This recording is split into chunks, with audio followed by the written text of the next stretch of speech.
ভাটা পড়া মাছ পড়া শিয়াল পড়া কুকুর পড়া ভাটা পড়া মাছ পড়া শিয়াল পড়া পুকুর পড়া সব খেয়ে নি।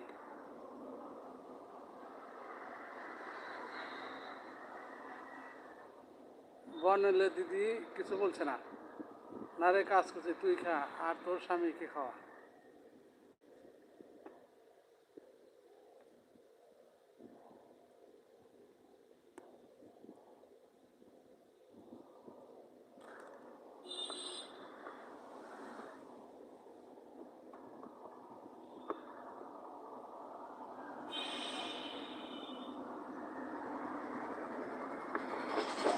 আমার স্বামী তো নিজেই পাঠা।